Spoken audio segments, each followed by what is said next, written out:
Hi guys, welcome to life tiles. ఈరోజు మనం గురువు బాధ్యత కథ చెప్పుకుందాం. ఫ్రెండ్స్, మన కథను లైక్ చేయండి. ఇంకొంచెం ఎక్కువ మంది మన కథలు వింటారు. మీకు ఎలాంటి కథలు కావాలో నాకు కింద కామెంట్ చేయండి.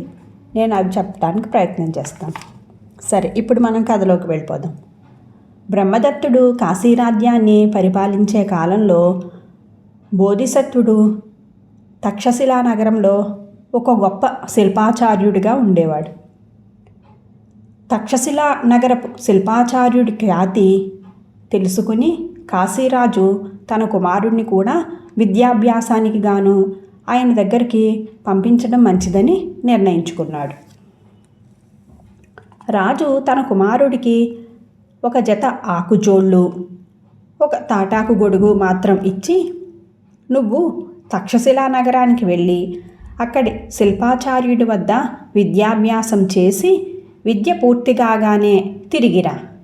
ఆయనకు గురుదక్షిణగా ఇవ్వటానికి 1000 వెండి కాసులు వెంట తీసుకుని వెళ్ళు అని చెప్పాడు.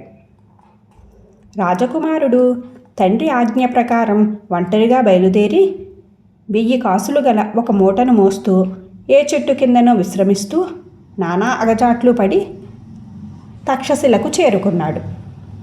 అక్కడ అతడు శిల్పాచార్యుడిని దర్శించి తను వచ్చిన పని చెప్పి ఆయనకు 1000 వెండి కాసులు గురుదక్షిణగా ఇచ్చి ఆయన వద్ద విద్యాభ్యాసం ప్రారంభించాడు. అతడి శిల్ప విద్య బాగానే సాగింది.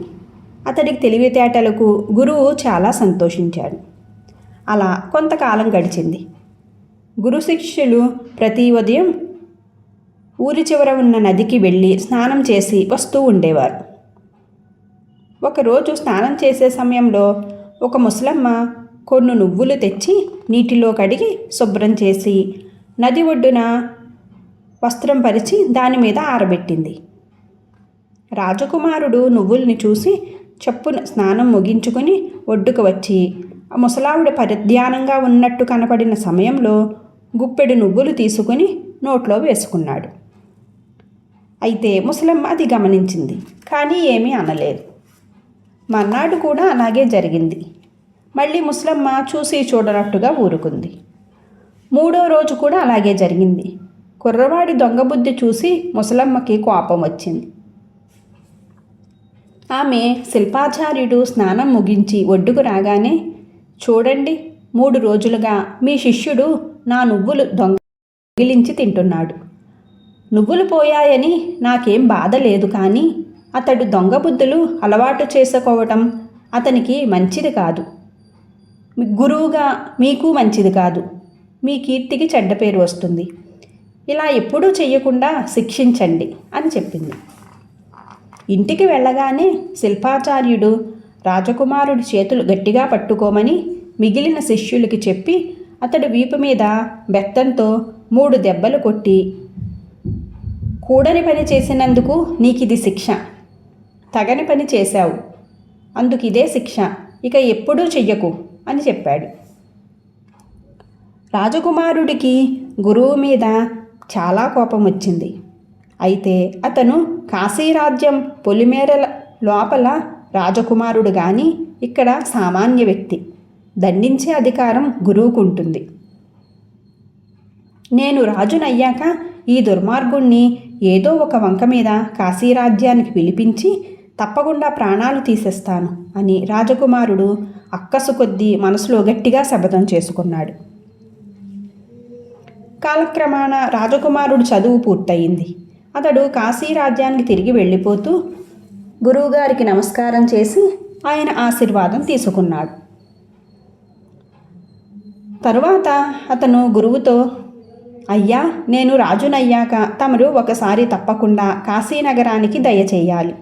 అప్పుడు నేను తమరిని యథోచితంగా సత్కరించుకుంటాను అని అన్నాడు. శిష్యుడి ఆహ్వానానికి గురువు చాలా సంతోషించి సరేనన్నాడు. కాశీరాజ్యానికి తిరిగి వెళ్ళిన కొంతకాలానికి రాజకుమారుడు రాజ్యాభిషిక్తుడయ్యాడు. ఒకనాడు అతనికి తన గురువు విషయం జ్ఞాపకం వచ్చింది. వెంటనే అతడు ఒక నౌకరును పిలిపించి, నువ్వు తక్షశిలా నగరం వెళ్ళి శిల్పాచార్యుణ్ణి కలుసుకుని ఆయనకు ఈ ఆహ్వాన పత్రిక అందచేయి అని చెప్పాడు. శిల్పాచార్యుడు ఆహ్వానం అందుకుని కూడా వెంటనే బయలుదేరలేదు. రాజు సింహాసనం ఎక్కిన మోజులో ఉంటాడు. రాజ్యభారం ఎలాంటిదో తెలిసి వచ్చాక చూద్దాంలే అని అనుకున్నాడు. ఆ ప్రకారమే శిల్పాచార్యుడు కొంతకాలం గడిచాక కాశీనగరానికి వెళ్ళి రాజప్రాసాదంలో ఉన్న శిష్యుణ్ణి చూడాలి అనుకున్నాడు. రాజుగారి గురువుగారు వచ్చారని సభలోని వాళ్ళందరూ శిల్పాచార్యుడికి చాలా మర్యాద చేసి ఉన్నతాసనం ఇచ్చారు.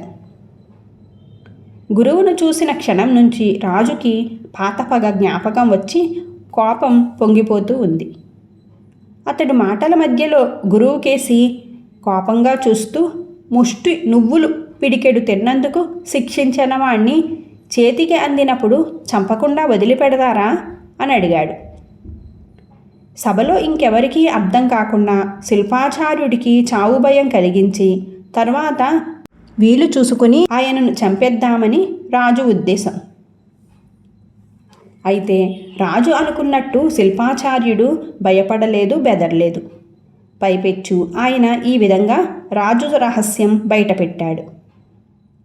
ఓ రాజా, నువ్వు నా దగ్గర శిష్యుడువుగా నా బాధ్యత కింద ఉన్న సమయంలో నీ తాహతకు తగని పని చేశావు. శిష్యుడి దుష్ప్రవర్తన దండించి సన్మార్గంలో పెట్టడం గురువుగా నా బాధ్యతది. నిన్ననాడు నేను దండించింది ఉండకపోతే నువ్వు ఈ పాటికి కాశీరాజ్యానికి రాజుగా ఉండటానికి బదులుగా దొంగవై ఉండేవాడివి. బుద్ధిమంతులైన వారు తప్పు చేసినప్పుడు దండించిన వారిపై ఎప్పుడూ కోపం పెట్టుకోరు, కృతజ్ఞత చూపిస్తారు అని అన్నాడు శిల్పాచార్యుడు. అసలు విషయం సభలో వాళ్ళందరికీ తెలిసిపోయింది. రాజుకు అవమానంగా ఉంది. అతడు సింహాసనం దిగి గురువుగారి కాళ్ళపై పడి, మహానుభావ, మళ్ళీ తప్పుదారిన పట్టిన నా మనస్సుని సరైన దారిలో పెట్టారు. నేను కృతజ్ఞుణ్ణి అని అన్నాడు. రాజులో వచ్చిన ఈ మంచి మార్పుకి సభలో వాళ్ళందరితో పాటు గురువు కూడా ఎంతగానో సంతోషించాడు. రాజు కోరికపై శిల్పాచార్యుడు తన కాపురం తక్షశిల నుంచి కాశీనగరానికి మార్చి ఆస్థాన ఆచార్యుడిగా ఉంటూ రాజుకు సరైన దిశానిర్దేశాలు చేస్తూ రాజ్య పరిపాలన కొనసాగించారు. కథ సుఖాంతం. Thank you for watching guys. Friends, మన కథను లైక్ చేయండి. Thank you.